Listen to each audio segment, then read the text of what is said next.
pledge allegiance to the flag of the United States of America and to the republic for which it stands, one nation under God, indivisible, with liberty and justice for all. Check your phones real quick.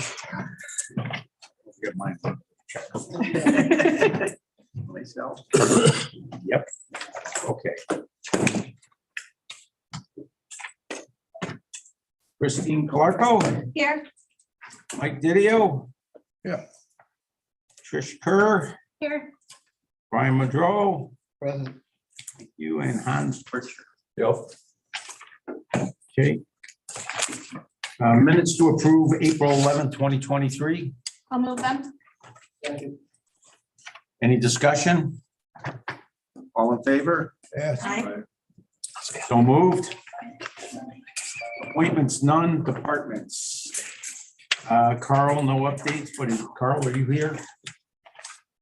I don't see him here. See on the big screen? All right, nothing from Cayuga County Water and Sewer Authority. We'll move on. Kyle, weights and measures. Yeah, nothing to add to my report. Anybody have any questions? Think so. Okay, moving on. Mr. Duckett, Gary, Buildings and Grounds. Okay, you have my report. Unfortunately, today I do have some updates, so I'll just go through some highlights with you. Under the Buildings and Ground Administration, I want to touch base on the mental health parking update. As you know, I asked Bergen for an estimate to develop a removal of the pergola, maximizing the parking for the building. Mental health currently has 50 spots. There's 52 county employees out there. They need additional parking for the contracted employees, Unity House, and the clients. So there's a shortage of parking spots. With the removal of the pergola, we think we can get an additional 13 spots. Unfortunately, the problem was recently made worse because the hospital temporarily blocked access to the rear building where we do have 4 parking spots. I spoke with the contractor. The earliest they believe we'll be able to have access to those 4 spots is a month and a half. And it could be as long as November before we have access to that. To continue on with my report, right now, I got a quote from Bergman to do that design work, and it involves stormwater management and review and so on. But it was $55,000 just to get the drawings together, and then we have to pay additional money to get the work done. What I'm going to do is I'm going to approach planning. I think there's some of the stuff in there that maybe planning could help with and take off Bergman so that we could get the price down a little bit. I have not touched base with Steve Lynch yet. I'll do that hopefully next week. The other thing I wanted to mention, the only spot that I've been able to find in the county buildings that I supervise is in mental health. They graciously gave me some area out there. I'm a little reluctant to move there right now with the until they at least open up those back parking lots so that we get a little bit more parking for people. I hate to become part of the problem. There'd be 2 more cars out there than that we don't really need. I guess I was looking for the committee to say, if you want me to move now, I can move now, or I can wait until that back parking lot's opened up, and that would give a little relief. Totally up to you, Gary. It's up to you. Okay. I think I'll wait because I hate adding to the problem out there of the parking. So I'll wait until they get that back lot opened up. Thank you. Okay. Just an update on the roofing projects. They've started with the public safety building roof. That's being worked on right now. Again, it's not the whole roof, it's just the ballasted portion over the 911 center in that area. The contractor so far has been very good about the way they set up to be with a minimal amount of disruption to the people that work out there. Hopefully the sheriff feels the same way. And we'll see how that goes. It's supposed to be completed in between 2 to 3 weeks. And they're going to go directly from there to the Hardenberg roof. That will require some disruption to staff because of the nature of that roof compared to what we're up against in the public safety building. A couple other things that I didn't know about when I gave you the update before. I've been working, as you may recall, we're planning on upgrading the elevator in the historic post office. There's ARPA funding set aside for it. Resolutions have been approved. The funding's been approved. In the process of trying to make sure that we're ready for that elevator, which is planned on coming in October 13th. I need to do upgrades to some electrical, which I'll get done. But the surprise is the fire alarm system over there so outdated that they can't add the required equipment for the elevator to meet the current code. So I'm gonna do some quotes to upgrade the fire alarm system in that building. And right now, I don't believe I'll have funding for that, so I'll be asking for money for that next month. But I'm hoping maybe I can, well, let me find out what the quotes are first, and then we'll go from there. But anyway, I just want to give you a heads up on that. And I also want to give you a heads up, the city of Auburn, it has gone out with RFP, looking for an architect to do the design work for the WIC space over in the city court. So that's a process that we're working on now also. Of course, I'm involved in that just because, I'm the buildings guy, so. Okay, next update on the downtown crew. Just want to call your attention to something I put on here. We're planning on purchasing a small lawnmower and a landscape trailer so we can move the equipment around to various buildings. We're kind of hoping DSS will help with the purchase of the landscape trailer, since it's for one of the people that'll benefit from that will be the mobile work crew. It'll give us a way to better utilize that mobile work crew for its intended purpose. Right now, we've got the van, but we can't really put equipment in that van. So if we have the trailer, we can put equipment on the trailer, and then the people can load the van and we can move them around. And last but not least, I've already spoke about it. We've got a resolution on the agenda to try to for Mitch's crew out of the county jail. I want to try to change from a part-time person that we haven't been able to hire to a full-time person. I have discussed this with Diane Ferris in detail since our prior meeting and discussions on this topic. And so everybody we're right on board as far as the proper steps and any disciplinary action or anything like that that needs to take place. We're right on top of that now. So anyway, there's a resolution on the agenda for that. The extra cost for this year would be $15,158. And the extra cost for subsequent years would be $34,138. And I remind you to keep in mind that we do have 3 people retiring in the department in the next year or so. So even if all the issues out there were resolved, there will be openings for that full-time position anyway. So that's what's going on. With that, if you've got any questions for me, I'll be happy to try to answer them. Anybody have any questions? Want to do your resolutions now? If you'd like, I'd be happy to.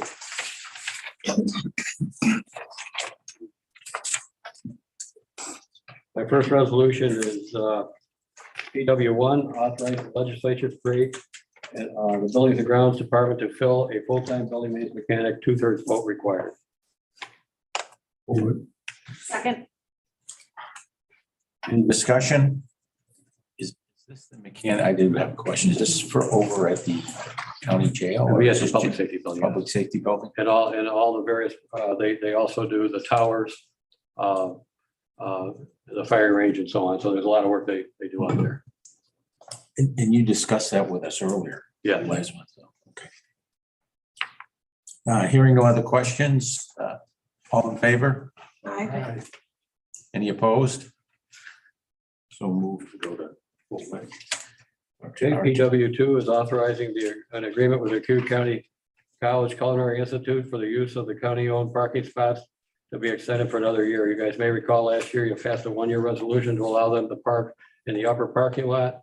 That resolution or that agreement will be expiring, and they would like to renew it for another year. Have a motion? I'll move it. Second. Any discussion? Does any legislator remember getting something from the Culinary Institute? With that said, all in favor? Aye. So moved. Thank you. Thanks, Gary. Doug, is he in the building or is he on the screen? On the screen. All right, Doug, can you hear us? Yes, I'm here. Can you hear me? Yes, you're up. Very good. Thank you. I know I had an extensive report. I don't really have a lot to add to it, especially considering I've got excuse me, two resolutions on the docket. So if there are any questions on the report, I'd be happy to take those. Not hearing any. Want to go right to your resolutions? Sure.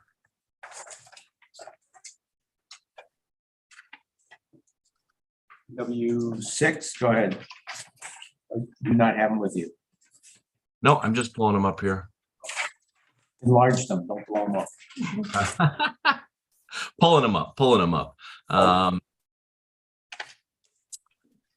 So PW6 is authorizing the chair of the legislature enter into a contract to replace a shelter and also authorizing the use of ARPA funds to replace that said shelter on Deauville Island pending the receipt of a CREST grant program approval.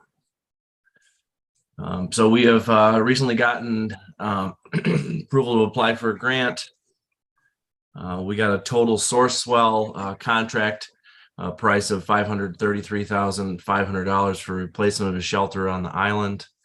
That would require the CREST grant. If we're successful at getting that CREST grant, is $250,000, which would require an additional draw of $283,500, which we're requesting from ARPA funds to cover that entire budget for that improvement. This is an existing shelter that we had to take down last year. It had gotten beyond its useful life, so it really did need to come down. And so we've already established a location and a pad for this new facility. And this is the current OGS or contract price for replacing that structure with a similar size structure, steel structure, steel roof, wood decking for a roof, a very attractive facility that's got a 75 to 100 year lifespan on it. I have a motion for PW6. Video. I'll second it. Any discussion? Could I ask a question? You sure can. Doug, is it basically if you don't get this CREST grant that you'd have to come back with a modified resolution to ask for the whole thing out of ARPA? Or you're pretty confident you'll get it, or do you know when that would be? You know about that? So that we would get notified of the grant in short order, basically as soon as we're able to apply for it and go through the processing for it. But yes, if we were unsuccessful at getting that grant, although it seems quite likely that we would get the grant, then we would have to come back and do another source of funding in order to replace it. Yeah.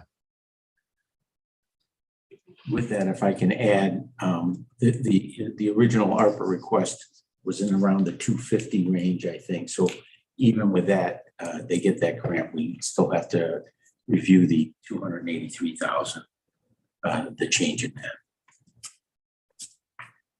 Any other questions? Not hearing any. All in favor? No opposed? So move.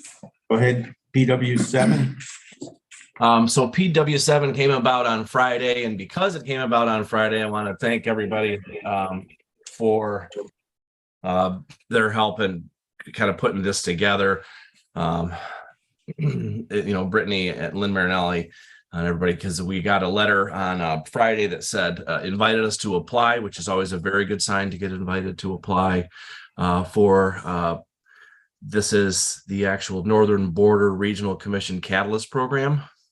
So that would give us the opportunity to apply for an 80-20 grant for the replacement of the Deauville Island Bridge. So that's the bridge from the Fleming part of the property, or the traffic circle, if you're familiar with it, onto the island. That bridge was constructed in 1999 as a temporary bridge associated with the seawall project, the rehabilitation of the Emerson Park seawalls that go out into the lake. That bridge doesn't have any of the engineering documentation that is really required. As we go into further development on Deauville Island, we would need weight loading, as you can imagine, and other information on that bridge in that area in order to go on and to go forward with those projects in a manner as requested. So as a part of this grant, we're requesting the replacement of the bridge and also an establishment of accessible parking. So on that side, there really is no formalized parking. So down near the bridge and on that bridge site, we would roll into that project the ability to put some marked accessible parking right next to the bridge.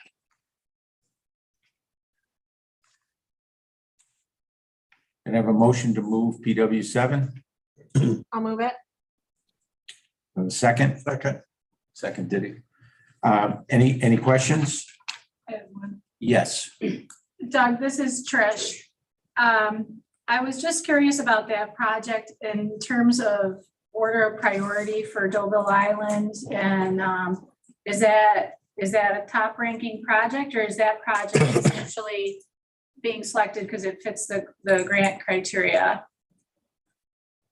It's a very high priority for us going down into the future of doing more construction on the island. If you think about cranes, paving equipment, heavy equipment going across that bridge is a bit of a question mark going forward for development. It does fit the criteria of the grant program, which is great that it does. It's also just an opportunity for us to have, a replacement piece of infrastructure. The other issue that we have there is that the current minimum elevation, if you will, around the lake, as we have just done the pedestrian bridge on the back of the island, is over 2.5 feet higher than that current bridge is. For example, last year or two summers ago in 2021, when we had some marginal flooding, nowhere near the 100-year flood mark, we were only about 4 inches above lake level at that current bridge elevation. So there's some significant challenges there. This is a great opportunity to get that changed and get that upgraded for 20 cents on the dollar from the county coffers. So we'd like the opportunity to apply for that grant.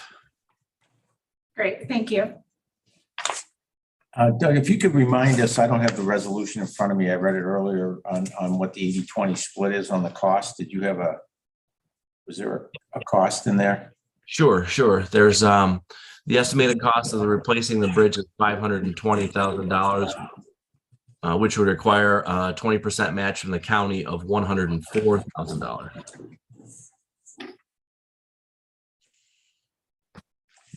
Any further questions? Hearing none, all in favor? Aye. Any opposed?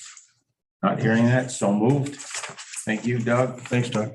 Thank you. And moving on to Brian Soper, Highway. The only thing I have to add to the report is Sneak in on you? yep, I think we're where we need to be with our snowplow contract agreement already. We had a couple meetings and all the feedback I've gotten on it is everybody's happy with it this time around. And hopefully we'll have signed contracts in July of this year instead of November. Great. Everybody so far? I know the people in my district, the highway superintendents were pleased, very pleased with it. I have met with both of them. Very good. Yeah, they the process. Right. I just wanted to add that Brian did a lot of work on this. We really appreciate it. I know last year was a tough year, but it all worked out last year, and I'm glad you're on top of it this year. I Good think it job. was good that we did a one-year contract. It gave everybody a chance to feel it out. They got their feet wet. Yep. And they just, basically, your opinion is they didn't really believe they wouldn't be hurt until they saw how this was I going think to the work biggest out. thing was they just didn't understand that it's a reimbursement Mhm, to what their expenses are, right, and I don't think they believed that that's how it's gonna work, so. that's the time and material. Yes. Yeah. I also like for the folks in my district talking about is they understand that we're taking money from taxpayers, whether it's county money or town money. And in order to keep that balance, they just don't want to be, it's not a program where they make money off of it, a town. It's a program where they get reimbursed and they don't lose money. It's still coming from the same tax base. So once that understanding was made, it was easy for them to, and having the one-year contract made it easy for them to follow. Right, which give us good base numbers too. Yep. To start with, and there was some big discrepancies there. Some towns were being overpaid and some towns are being underpaid. So now everybody's where they should be. So. That's all I have to add. Anybody have any questions for Brian? It's got three resolutions. Brian, you want to go walk down through those, please? Three is the create and fill for the automotive mechanic. What I want to do here is we have a greaser that has been doing automotive repairs for us in the absence of the fact that we can't hire any mechanics. So, Would you call him greaser? yes. Stand the helper. Yes, the automotive, yeah. I was trying to think of, but that's what they call them out there. Oh, yeah. That's what they call them. And he has been doing the automotive repairs out of title, so I would like to bring him into title and get it all straightened out with this resolution. Have a motion for PW3. Over. Second. Any further discussion? Any questions? I just have a question. So since we're creating a new position, would we not abolish that old position or make it clear that it's going to be left unfilled? Just so we can make sure that verbiage is in line with what we've done with other things. This is the third version of this resolution. I believe it was in the first couple that didn't make it into this one. Would you like me to talk on that? Sure, go ahead. Okay, so essentially, you're not abolishing the position. Initially, the authorization to fill went through as abolishing. In that process, it was changed to defunding. And it did not discuss, so essentially we did it as allocating the funds, which then would be leaving it vacant. We could amend it to make it clear saying that position is essentially then vacant, but currently the employee's in that position. And will be then moving to the create and fill. So if you do it before that, then it's. So we will have another resolution that can come afterwards that's abolishing that position that he's currently holding. They're not looking to abolish the position. So it's looking to remain vacant. Unfunded. Unfunded, yes. We had that discussion quite a bit over the last month or two. I just want clarity. What's the clarity of unfunded to abolish? Does that mean that eventually, if there is funding, they can replace those and compared to abolish, they would have to do a whole new resolution? Is that my understanding? They would have to come forward to fund that position, but essentially if that position stands versus abolish, which you'd have to do a full create and fill resolution again. Through civil service, new position duty statement. Okay, I have another clarifying question then. So if we leave it unfunded now, so in future budgets, if somebody just says, oh, look at this position, it's in the line, can they just put the money in there and fill that position without anybody kind of realizing what had happened now? Yes. That's my concern. That's, yeah. I mean, I'm not answering for Brent. I think you're the lawyer, so I answered, so. Yes. Group, yes. I guess I would just say that it would still have to be funded and pass through ways, the same process would have to go through the committee, the original committee, then through ways, and then through before the full ledge. So. Right, I understand that, but 2-3 years down the line, if we're not all sitting here, people sitting here might not know that is transpired, and they just might look at it as a line item budget and like, oh, this is in the budget, why wouldn't we fill it? Well, I guess I would just say that it would be based on need. I don't want to rat myself out, but I bet I have 25 or 30 unfunded positions. Sitting on In my. Maybe that's just a bigger issue we need to deal with then. So We talked about it at budget time and we never could figure out whether it's his department or any other department. Right, I understand that this doesn't necessarily fall on your shoulder. And I'm my just trying to- original resolution about. That's what I thought, that's why, that's where that went. I just have. Yeah. Hey, flat, Brittany. No. It went Kind through, of it was asking two changed. different questions. When you go through the budget process, you can fund, unfund, you can eliminate positions and whatever through the budget process. You adopt the budget, it's done. You don't have to bring any further Right. resolutions or identify each position individually. If it's in the budget, it's buried in, 1,000 pages of detail, it's there, it's done. Exactly. But, as Brittany said, if you abolish a position, now you've got to separately create that position. If you ever Right, want because to. because it's They gonna are two intentionally be different bringing it back.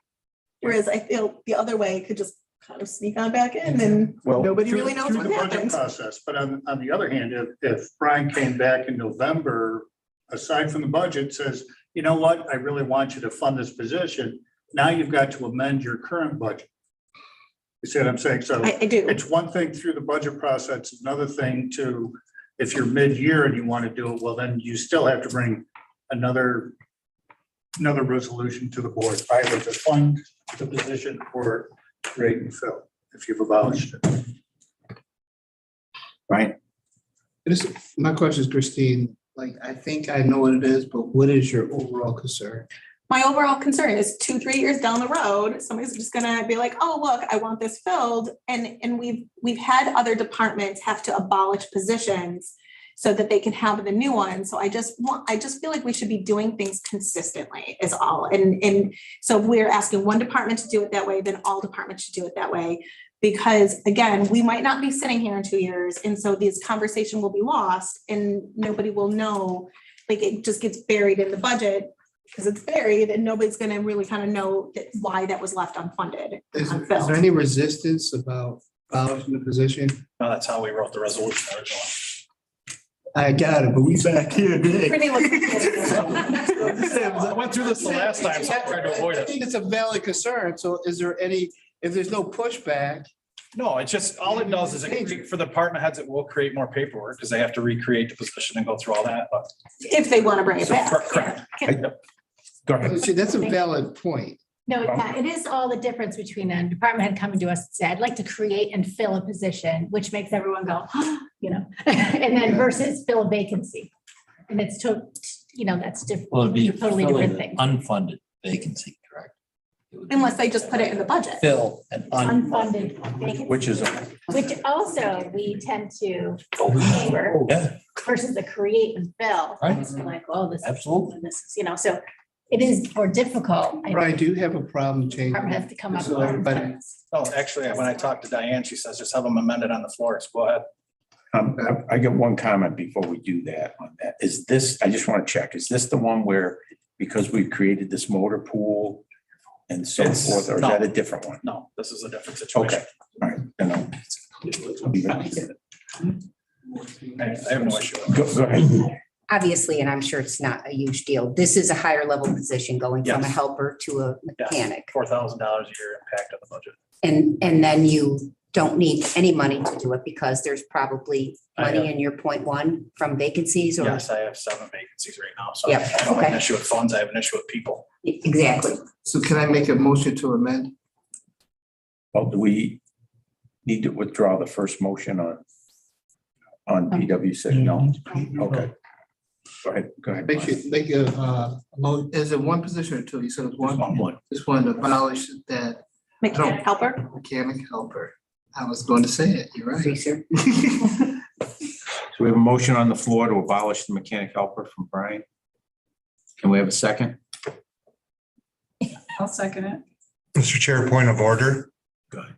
I think So essentially, we would be changing the second result to say, the second result to add that instead of reallocating the funds, we'd be abolishing the automotive mechanic helper position. And That's then the amendment. funding. That's the amendment, right? Yes. Basically what Brian said. Just clarifying that. Okay. Do we have a second? I'll second it. Any further discussion? All in favor of the amendment? Aye. Any opposed?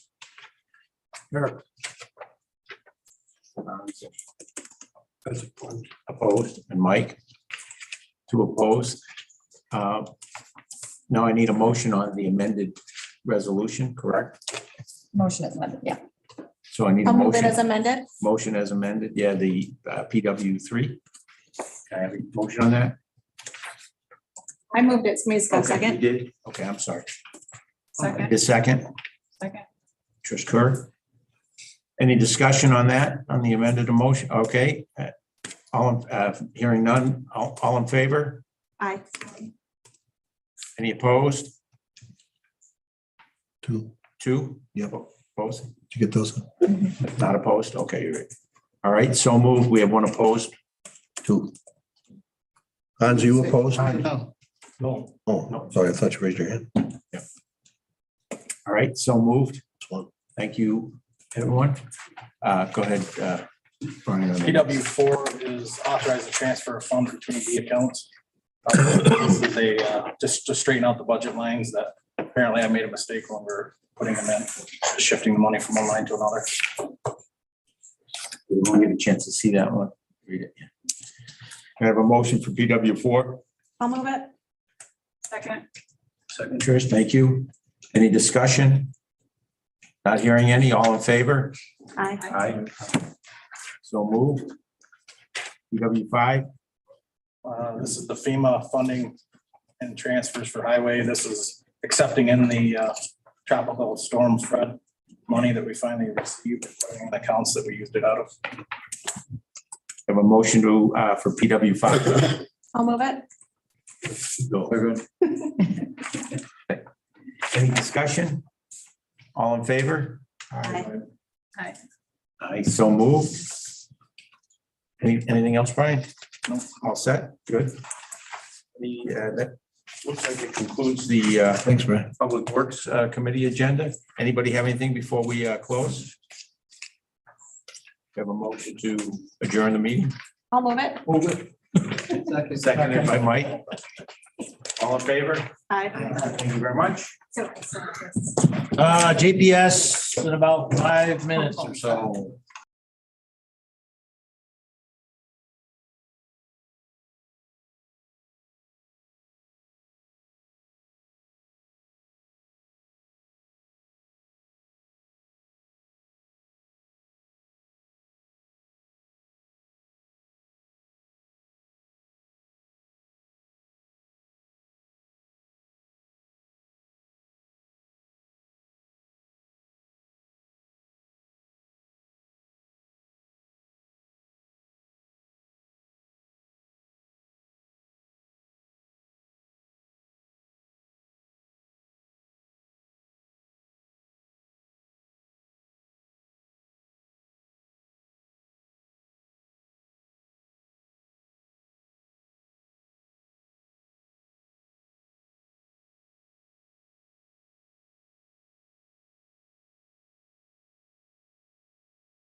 safety for May 2023. Stand for pledge flag, please. I pledge allegiance to the flag of the United States of America and to the republic for which it stands, one nation, under God, indivisible, with liberty and justice for all. Thank you. Oh, you want to play a pickup game? Race it to the car. Thanks, you're glad you came. Too soon? When you're down, they kick you. That's right. Okay, roll call. I believe I have everyone here. Legislator Daley, Legislator Didio, Legislator McNabb Coleman, Legislator Nightingale, Legislator Petrus, Legislator Dennison has been excused for this evening's meeting. Minutes to approve. Move them. I'll second. I have a motion and a second. Any discussion? All in favor? Aye. Any opposed? Carried. Thank you. I have no appointments at the moment. Put it that way. First up on the docket is 911 Denise Spengler, please. Good evening. You should have my report. A couple of things I will touch on.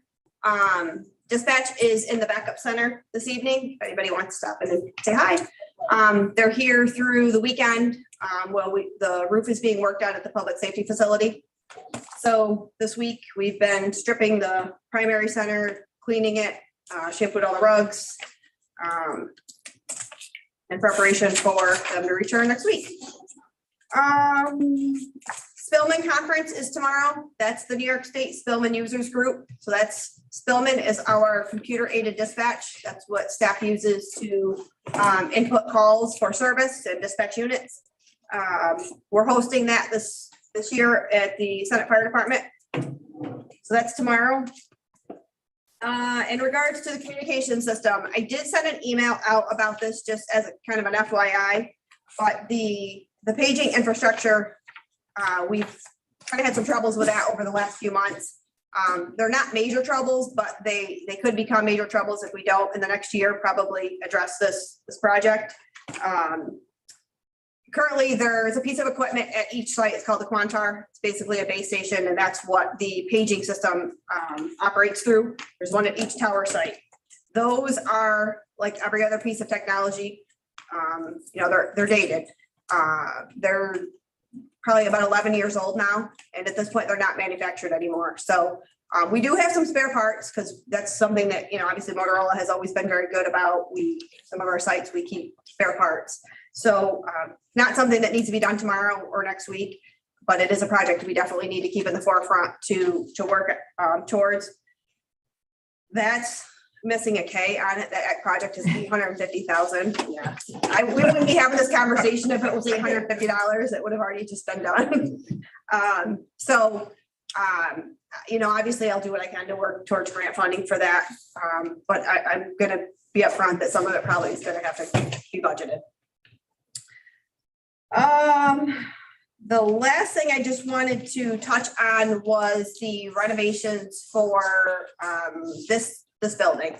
I know you guys are looking at potentially, renovating the entire building. And obviously as part of that would be the backup center.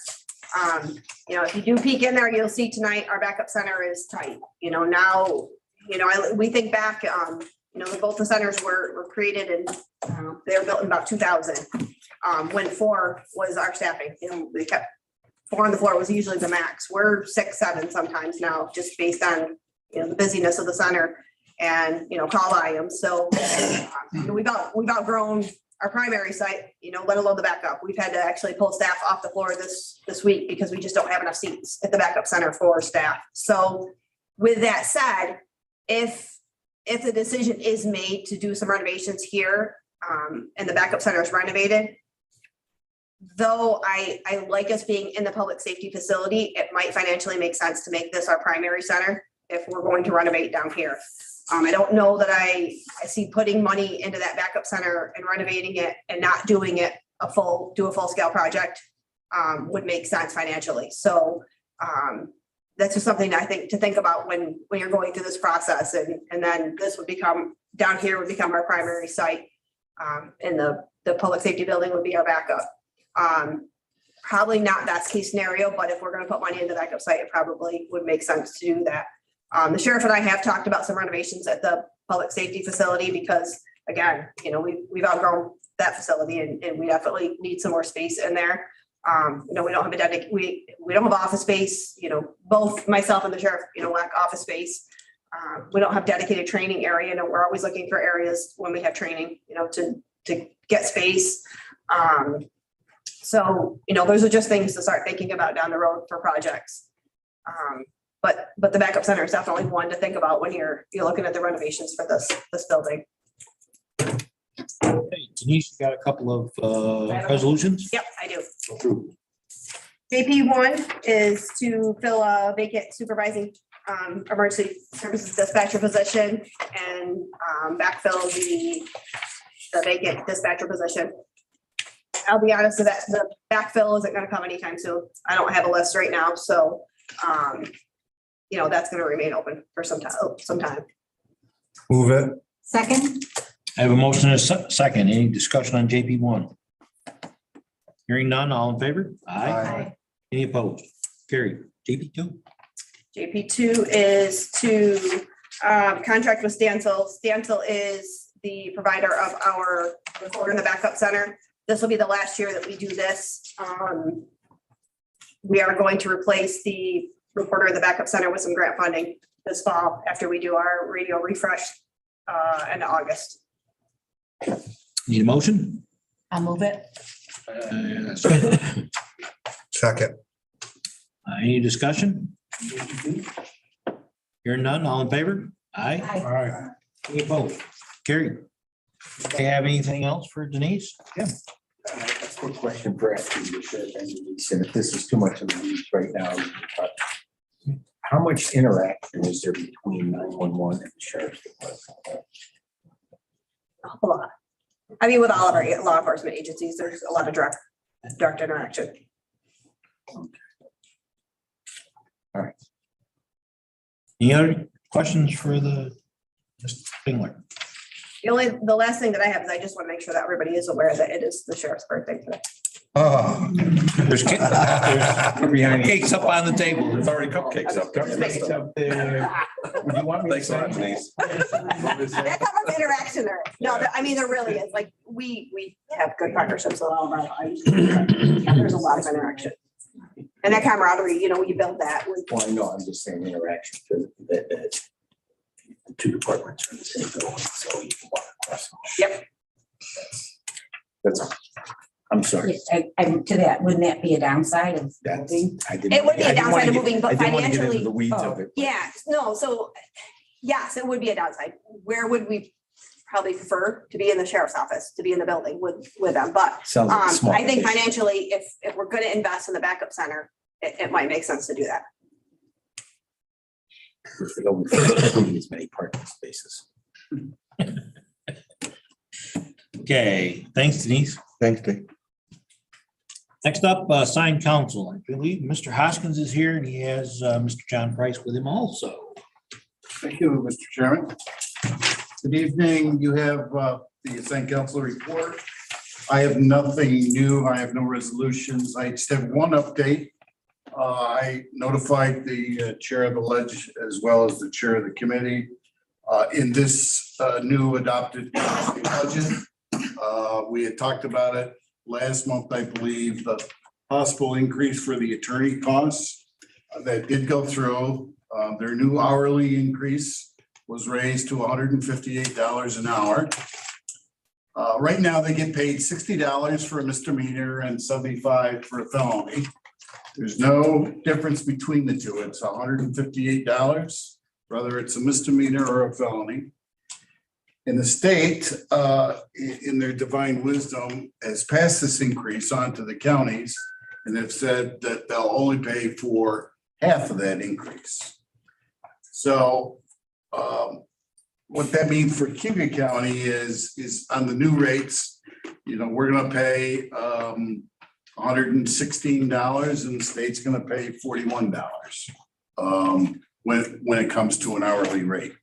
Oh, not 50% of the increase, 50% of the 50% of the increase. We're still settled But they're with, not getting, don't we get some of the money from the indigent grants and things? well, for the drug courts and for, but not necessarily, we do get some of those grants for wages, but overall, it's $158 with us getting 50% of that increase. They raised the cap. The cap used to be $2,400 for a case, and then you had to submit an affidavit of extra services. That's been raised to $10,000 now, so the attorneys don't have to submit an affidavit. So it's certainly going to have an impact on our budget. We had the legislature had the foresight to put money in our 23 budget. I think we had added another 100,000. I don't know if that's going to cover it. So I may see you in October to different contingency, but we're taking a look on the front end too, in terms of eligibility. I think that's the only way we're gonna curb some of the costs is tighten the eligibility or look at the eligibility of carefully. So. I thought you said at one point it was attestation, but you could do a better, I mean, what do you have in mind in terms of a closer look at eligibility? Well, I think we have to have a conversation with the family court judge and the city court judges. Not everybody that comes through that door can qualify. And right now they do. The judge could ask for documentation if the judge wanted to, or so could you, pay stubs, all of that? And you don't now, but you would be. It's something we could look at, yeah. Yes, definitely. Yeah. Definitely. Guess I might stay out of trouble. Chairman. Yeah, we had a conversation with NISAC yesterday for the state budget. Yeah. And there was a lot of interesting things in there. Albany's really screwing us again, actually. We all know that. Do you have any idea how much this would cost for a year? And I'm sure you probably don't, Lloyd, but are we talking like millions? Or hundreds of thousands at least?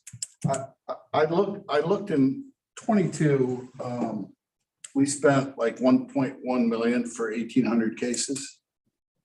So if you project that out at the new rates, we're going to be up another 700,000. 600,000. Unless we can cut down on the clients. Right. As Yes. Elaine said. Right. I think that's a priority that if we have to sit down with the judges, the legislature, myself, whoever, and talk to them and say, hey, you guys pay taxes in this county too. So let's eliminate a lot of these people that are not qualified to collect this. Ultimately, the judiciary has that responsibility of denying or accepting. Then it's our office that does the assignments. So your office would show them the proof of who qualifies and who doesn't? Who actually would do the investigation on that? Would you guys have to do that, you and John? Pay stubs and those Yeah. kind of things. Most likely, yeah. Would you need any help doing it? Because we could probably save a lot of money by eliminating some of these people that are not eligible to have this assistance. Maybe we need to sit down and talk and come up with some kind of plan. Right. Is that okay with you and John? Absolutely. Can you guys just give me a call or something? We'll sit down with the chair and we'll talk about it, okay? Absolutely. And if we have to meet with Tom and John, we will. And the only other major expense I see coming in addition to that is, I don't know if you probably all saw the paper that the appellate division is sending back at least one of the cases now. Again, we're going to start paying an attorney at $158. The clock starts on that. It started today. So I was going to ask when it goes into effect today. well, actually, everything's retroactive back to April 1st. That was a serious case. Come a second. Well, okay, if we could just definitely follow through what we just talked about, because we could maybe save hundreds of thousands of dollars, or at least a good amount. We looked at also, I think Lynn had mentioned about, there was always talk about a public defender's office. And at the finance school, they were talking about a lot of A lot of attorneys in the public defender's offices are leaving because the rate at 158, they feel they can do better in private practice. So I don't know, even if we looked at a public defender's office, you'd have a fixed cost, but I don't know if you could find the attorneys to staff it. So. When you compare the attorneys for this program, and it's needed, don't get me wrong, it's really needed. But it's needed for the people that need it. Correct. But when you compare what the attorneys are making, spending this compared to the DAs that are prosecuting this, you're probably talking at least 2 or 3 times as much money. Am I right or wrong? Well, we have some that make very little and some that make a lot. So it's, I was told maybe one of them at least made 180, yeah, which is Yeah. more than double what an ADA right. makes. Okay. All right, we could talk about this forever, but Okay. we need. Anybody else have anything for Mr. Hoskins? Hearing none. Thank you, Lloyd, as always. Thanks, Lloyd. Thanks, John. Next up would be the county coroner, Mr. Duckett. He is not here. Says nothing to report, no updates. Next up would be district attorney's office, and I think Chris Feldina is here today. Thank you, Mr. Chairman. Brittany sends her regards, and she asked me to tonight. So in terms of, we do have a resolution, but initially in terms of updates. Diane Anson, I think everybody knows Diane. She retired after 33 years in the DA's office as our PWI prosecutor. So we can't have an attorney vacancy due to her retirement. So we're no longer fully staffed in terms of attorneys.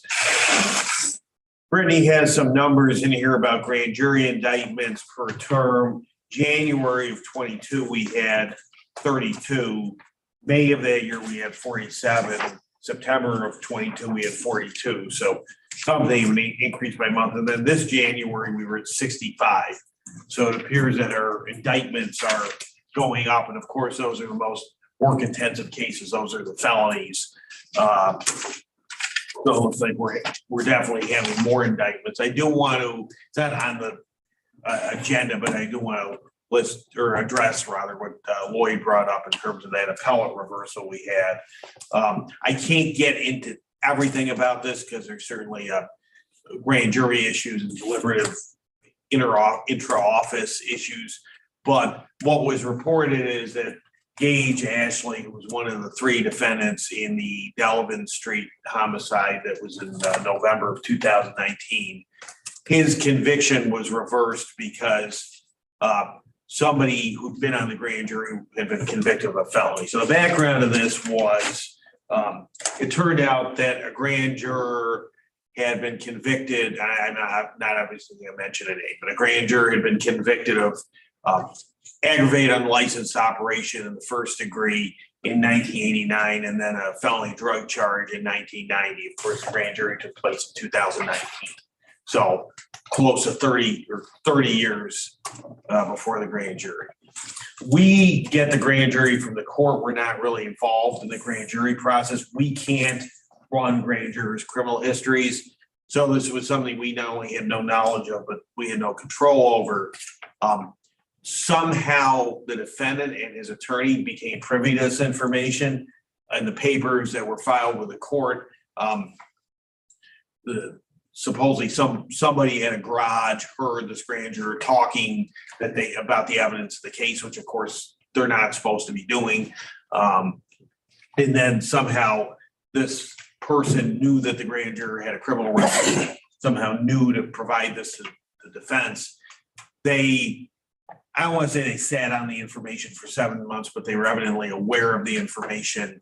And then immediately before the trial was scheduled in September of 2021, they filed this motion. We obviously point out that we had no knowledge of this. It wasn't our fault or intent, but there was also a Court of Appeals case, Court of Appeals being the highest court in the state of New York, dealing with the exact same issue. There was somebody with a felony conviction on a grand jury, and the Court of Appeals said that's not a basis to dismiss the indictment. If you find out about that, then you discharge the grand juror or don't seat them in the first place if you know about it, but it's not basis to dismiss the indictment. Mr. Ashley entered a guilty plea to the entire indictment. Judge Leon sends him to 21 years to life. So despite having entered a guilty plea, despite there being a Court of Appeals case, what we term directly on point, in other words, addressing the exact same issue, and despite the appellate division having found no prejudice to the defendant. I mean, you'd think if there's prejudice to any party with somebody with a criminal record, the grand jury would be the people, not the defendant. Nonetheless, they decided to not just reverse the conviction, but dismiss the indictment against this individual. So I can't say much other than he was just rearrested on one of the charges that was involved the other day, and he's currently in the Cayuga County Jail. So he's no longer in docks, but he's in our jail right now without bail.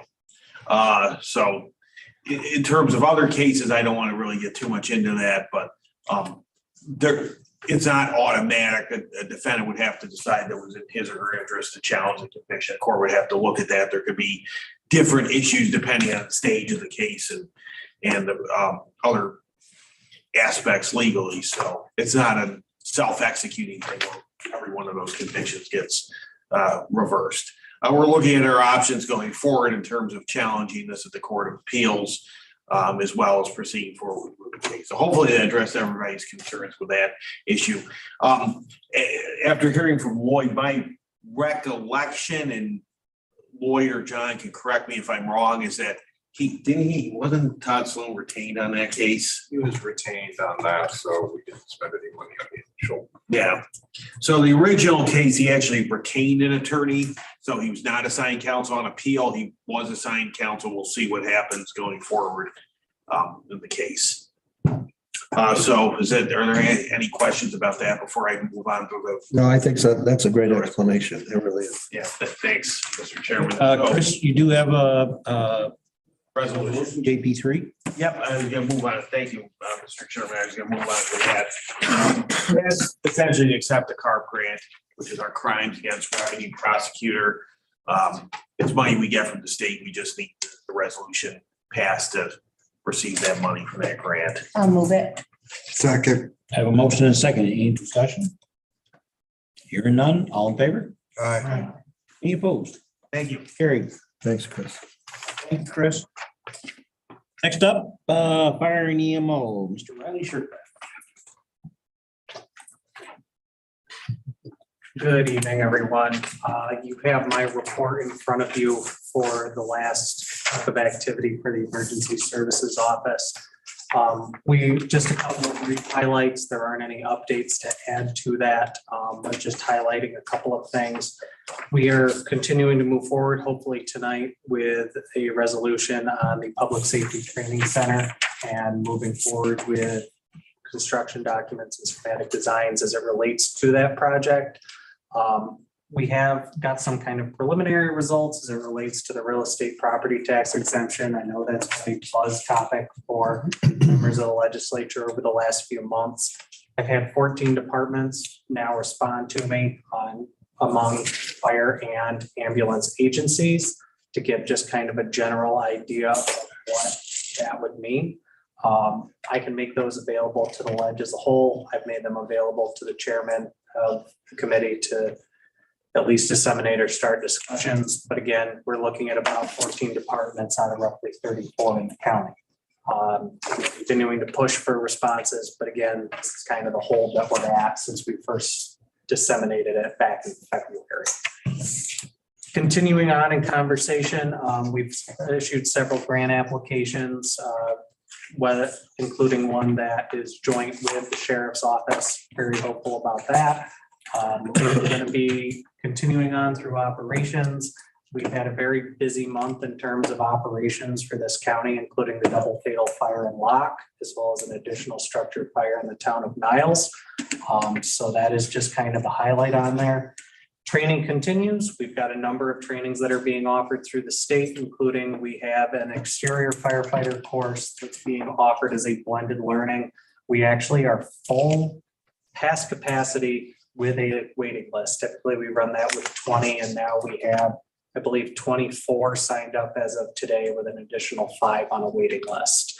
Comparatively, the last class we ran in a standard format compared to blended learning, we only graduated 8 people. when we This is had for what? basic exterior firefighting operations.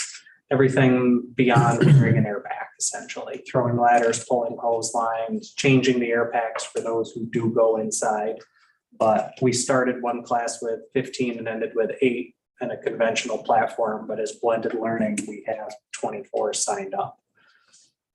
That's my report. Are there any questions on that content? Great job. You can just email the list. Sure, actually, I have a hard copy. Oh, they can, I know who to yell at in my district. I have a hard copy. And again, that's related to the real estate property tax exemption pertaining to volunteer fire and EMS workers. We tried to canvass all of the fire departments in the county, numerous battalion meetings, county emergency services meetings. Requests were made for feedback back, and we continue to just kind of deal with the fact that these are volunteer fire departments, and it's hard for people to draw numbers and do more paperwork when they're out running calls like the structure jobs we've been on. So. Riley, question? Yes, ma'am. I know there's talk about you can get the state deal, or you can get the county property tax exemption, and maybe with the new budget now, you could maybe get both, but do most of these people that aren't answering probably take advantage of the $200 state? Those that do draw income, the majority do take advantage of the state income tax, but for those who are now on other pension plans, retirements, et cetera, there is no compensation or benefit like this.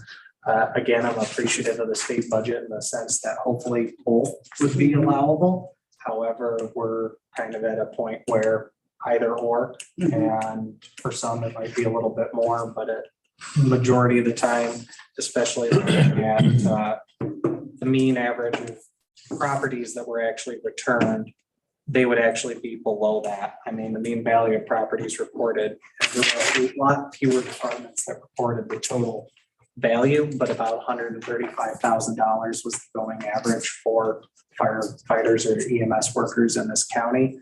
And if you were to look at a 10% property tax exemption, you're weighing somewhere in the neighborhood of about $140, $150 a year. And so that just doesn't pan out when compared to the $200 income tax credit. Mr. Chairman. Riley, have you heard from any of the schools or any of the schools I had one talking about this? Do you know?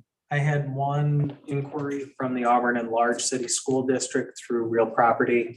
Jen reached out to me, and that was when we were just starting this conversation back in early February. They'd received a letter of interest or a letter of support for the program from the Senate Fire Department. And beyond that, there has been no contact or communication that I'm aware of from the schools. Thank you.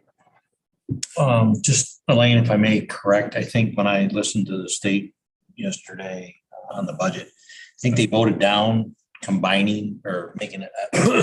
Oh, I thought it was still. But they said what they did. Yes, you're They're right. going to, I think they're gonna make it a standalone. Yes, bill you're right, correct. And hopefully try to get it past that. Yes. So it's not dead. Yeah. So it's not dead yet. Okay, thanks. You're dead. Okay, anybody else got any questions before I go to a resolution? Riley. Hey, Riley, you got a couple resolutions. All right, so if you want, we can do the easy one first, which would be JP 6. This is draft just because we still need to have some account numbers filled in there. But this is a 2020 hazmat targeted program grant that was actually awarded to the office 3 years ago. It was not accepted by whoever the incumbent was at that point.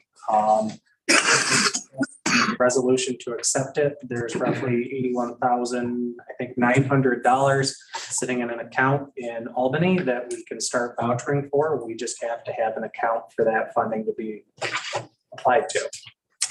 Need a motion? Second. Have a motion and a second. Any discussion? Hearing none, all in favor? Aye. Any opposed? Carried. AP 5.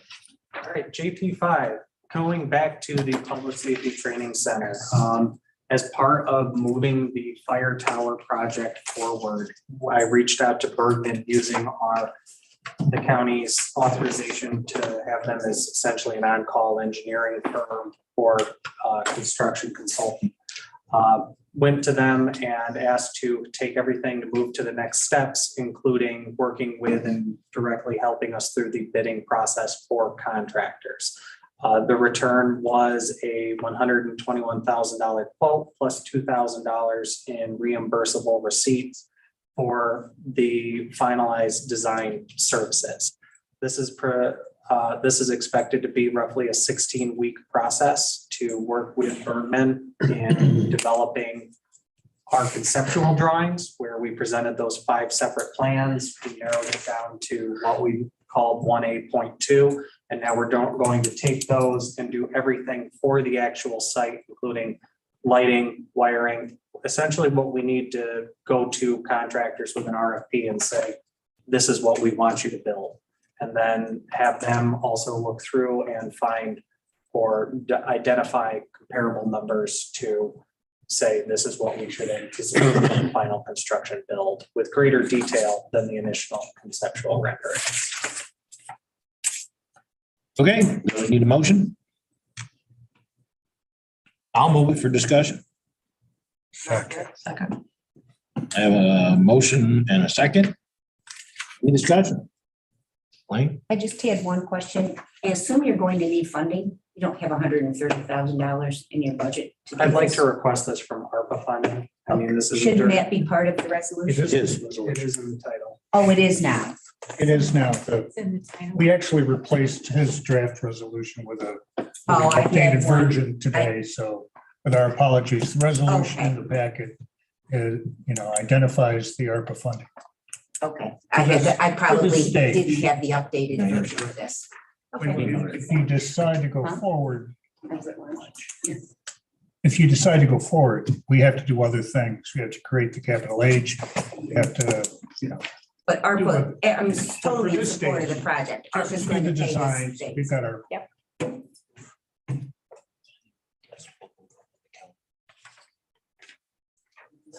This is as part of the process. We're looking at 16 weeks for something in this stage, as Rich phrased. If you haven't already seen or heard, we're very hopeful about possible federal earmark funding through Congresswoman Tenney's office to the tune of about $1.3 million. When I presented this back in February, we were looking at construction and consulting and contracting engineering costs to the tune of about 1.66 to 1.75. This is still part of what the county's commitment would be to this project. But again, as Rich phrased, this is committing it in this stage. We aren't moving this into a capital H project. This isn't committing to Right, building the absolutely. actual This is the addition. next. This is just the right. next development. Understanding what you just mentioned, that this is the next stage in the progression. Is this required by Congresswoman Kenny's office to get the grant, to have the designs? I do not It's not believe so. required. Okay, This is just part of moving it forward, so that way if funding were to be awarded, we would be that much closer to a shovel-ready project. Aileen, it is not part of. okay. No, that's good though. Yep. Then it positions us for other grants if that doesn't come through. Because you're so. This, I guess, this will get us closer to this initial estimate you had of 1.8 million to know really where we're at in terms of the cost of this project. We would be moving out to an RFP to actually have contractor responses to state. To really get a full idea of the cost. Correct. They gave us theirs based on average construction. This would be to actually move to bid and see what the response was. And then it's up to the ledge to decide whether or not to accept it and move forward. Jim, you're next. Yeah, well, I was just gonna say, I mean, based on what Wayne said, is a lot of times I've run into it trying to get grants for the village, and we probably run into it. If you don't have they termed a shovel-ready project 8 or 10 years ago, whenever that term came out, your chances of getting a grant is slim to none, and Slim left yesterday. You're in a bad spot. You're competing with other projects. So unfortunately, it ends up with a lot of paper sitting on a shelf sometimes, but at a cost. Mr. Chairman. Yeah, nothing is a guarantee with the federal government. We all know that, but we are very optimistic that we will get this 1.3 in the fall. So we have been in communication with our people several occasions, and Linda and myself, and it looks looks good at this time, but it won't be till this fall, till we find out. Just to add to what the chairman said, I believe in the paper, it was quoted that, Cayuga County was one of the ones that was very highly rated to get this grant from the congresswoman. So, I hope to get it. It'll mean a lot to the county. Okay, so I have a motion and a second. Any other discussion on JP 5? Hearing none, all in favor? Aye. Any opposed? Carried. Thank you all. Anybody else have anything for Mr. Shirley? Hearing none, thank you, Riley. Next up, probation. Jay, is he on? Somebody here from probation? Probation, sir. Probation Okay. supervisor. Hey, good evening. Probation supervisor John Murley, appearing for Director Diva Spear. Just a couple quick brief updates. So we don't have any pending resolutions at this time.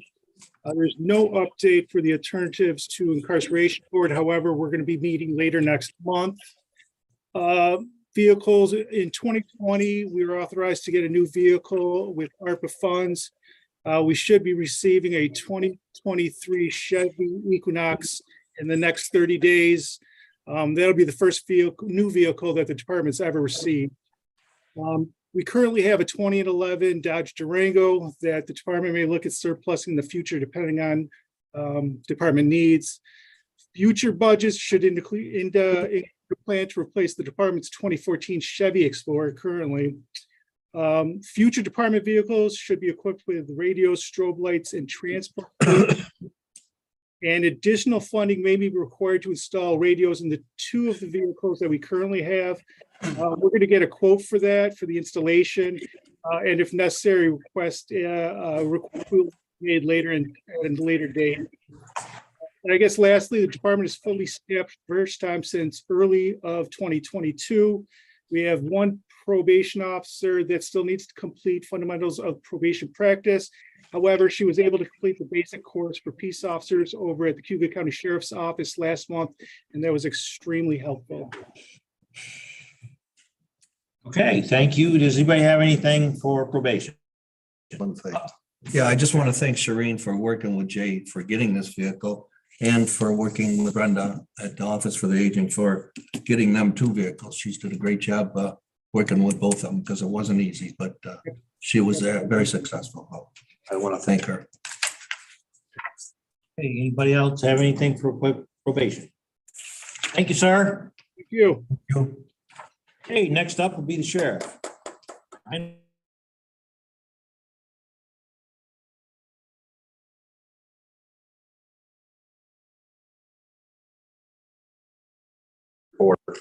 The metal detector and bag scanner for the county office building. I hope that the chair and I can have the contract signed for that pretty shortly. Lead time for that equipment is 4 to 10 weeks, we're told. So once we have that ordered and I have a good idea how long it will take, I'll get with Gary Duckett. We'll make sure that we're prepared to install that downstairs and hopefully longer than 10 weeks.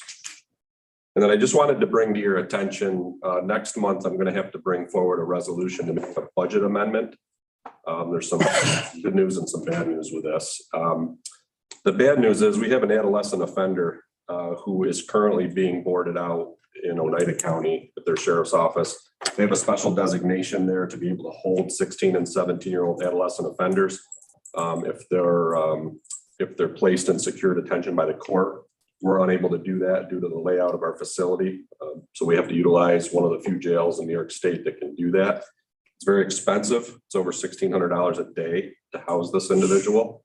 The good news is we should be able to get reimbursement from the state for the full costs. This is part of the raise the age change in legislation that occurred here a few years ago. And the state had indicated that they would be covering all raise the age expenses that counties incur because of that. So I have talked with the budget director about that. We will be submitting for reimbursement and pushing the state to make sure that we get that. But I will have to bring forward a resolution to amend my revenue lines and the line that's going to be utilized to pay for that. So it's going to be a pretty hefty number. It looks like right now he's going to be there through June. When he returned through the end of June, he'll return to court. I don't know what's going to happen from that point, but it's a pretty hefty bill at $1,600 a day. It's a very significant bill. So I just want to let you know that that's going to be coming and then give you an explanation before you saw that before next month.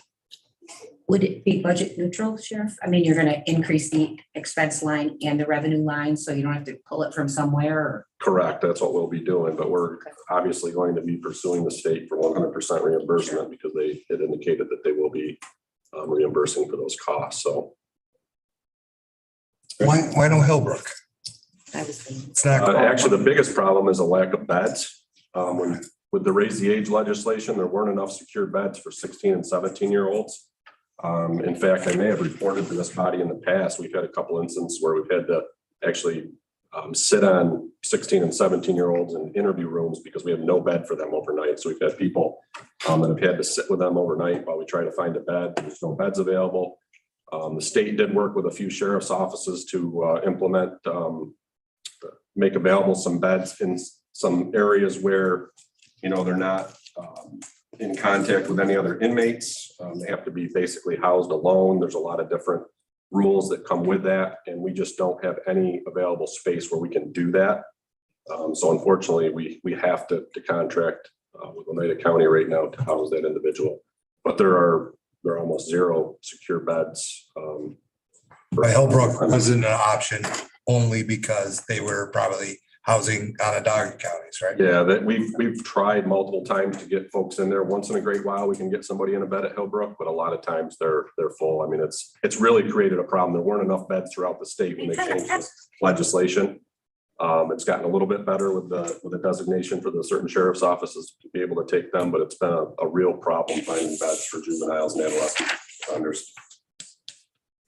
Can I ask one more question? Is the Hillbrook rate similar to that $1,600? It is. I did talk to the budget director and Grace a little bit about that. I believe it's a little bit less, but it's not a significant amount. It's pretty close to that amount from what I was told. So we're kind of stuck. Yep. But I'll be bringing that forward. I just didn't want you to be surprised when you saw that. It'll be a pretty significant number. Two months worth? You think it's gonna be? That's $100,000. It's gonna be about $150,000 by the time we get to the end of June. And I don't know what his status will be after that. So we'll $48,000 a month. be pursuing that with the state. I have talked to Lynn about that already, so we'll definitely be pursuing that as soon as we can with the state. And I don't have any other updates beyond, that's just the additional updates beyond what I reported. I'm happy to take any questions if anybody has any. Yeah, Brian, how many custody are you down and how many road are you down? We're down 2 road patrol deputies. We have 1 in the Finger Lakes Law Enforcement Academy right now. And 1 that just got on field training, but 2 open positions. And the 1 resolution I'm bringing forward tonight to replace the lieutenant will cause a backfill that will cause 1 more vacancy for road patrol deputies. So there'll be 3 this summer, but the jail, we're down 10. We just graduated 4 last Friday from Seneca County's basic academy for corrections. And we did bring on 1 custody officer who has not been through an academy yet. So we did bring on 5, but we're still down 10.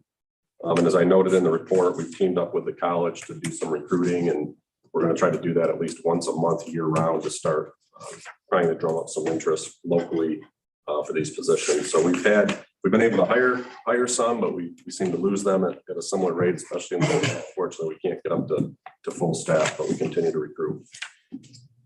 Are the new contracts seem to be? Well, we haven't had any tests so I don't know yet. I can't answer that yet. We'll have to see where we offer the first exams with the new salaries. So okay, thanks. Well, just a question. That time of year, the sheriff's patrol boat up in District 1, do we know what the status of that is? And the boat's ready now. They're generally in around Memorial Day. Sometime in that time frame, it should be in the water if they're docked. So I just wanted for the record say I'm still available to drive that boat. We're still looking for assistance, so fill out your applications. Right. No, there's always room on the boat if you want to do a ride along. And that does remind me, I think I spoke with somebody here not too long ago for some of the newer folks or anybody that might be interested who has before. you know, we're always open to ride-alongs. In fact, we'd love to have you if you want to come do a ride-along, whether it's on the boat for a navigation shift or a patrol car, we welcome that. If you want to come up and see what our folks are doing, please just let us know. Gonna let you roll the boat, Jim. Okay, let's go right ahead into resolutions, JP7. JP7, I'm looking for authorization for the chair and I to enter into a contract with MedEnt here locally to provide electronic medical records system for our medical division in the jail. We're still using paper. We're looking to upgrade the electronic system. Need a motion? Move it. Second? Thank you, second. Any discussion? Hearing none, all in favor? Aye. Any opposed? Carried. JP8. JP8 is authorization to fill a vacant custody corporal position in the jail. That is- So moved. I'll second. I have a motion. Second. Any discussion? Hearing none, all in favor? Aye. Any opposed? Carried. JP9. JP9 is authorizing a fill of a deputy sheriff lieutenant's position. We anticipate this summer that the lieutenant will be leaving, so we're looking to get authorization to fill that position once he retires. Motion? Thank you, move it.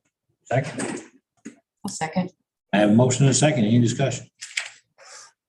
Hearing none, all in favor? Aye. Any opposed? Carried. Anybody else have anything for the sheriff? I do. Okay. Yeah, since Ms. Spingler pointed out that it's your birthday. Happy birthday. Thank you, and thank you for the Are you comment. pleased to be able to drive after 9 now, or? That was that, thank you. Okay. Thank you very much. Thanks, Brian. Thanks. We have one last resolution on the docket. It's stop DWI is JP4. Everybody has not seen the resolution. I believe it's just to appoint a Mr. Charles LaDuce. I hope I'm saying that name correct. It is. And that is a salary of $10,000 a year. And I believe the resolution basically says that it gets funded through stuff that they collect through the DWI program. Right. And move it. I have a motion. Thank you, second. I have a second. Any discussion on JP4? Hearing none, all in favor? Aye. Any opposed? Carried. This is in probation? Is it under probation? No, I think they've moved it to a separate. And now where is it? It's just. Here, And- yeah, and and we own it now. Okay. You're absolutely right, Elaine. It was under my preview, and then And James. we brought the interlock and Stop DWI together. Now the interlock goes to probation. Stop DWI will be its own department. But Tracy Colson has resigned. So that means that this Charles would be appointed for the rest of the year and would be appointed on a annual. But this would not be under some specific No, department. it's a standalone department. Where would they be located? We're gonna share offices. They're gonna share offices with the interlock, the part-time person for the interlock. They're both part-time people, so they're gonna work it out I don't know where the interlock is, so. in the courthouse, Oh, on the courthouse. first floor annex. I think a lot of people know Charles by the name Zinke, Zinke LaDuce. It is Zinky? It is Zinke. All right, if I have no other questions. Motion to adjourn. I have a motion, second. I'll second it. All in favor? Aye. Thank you, everyone.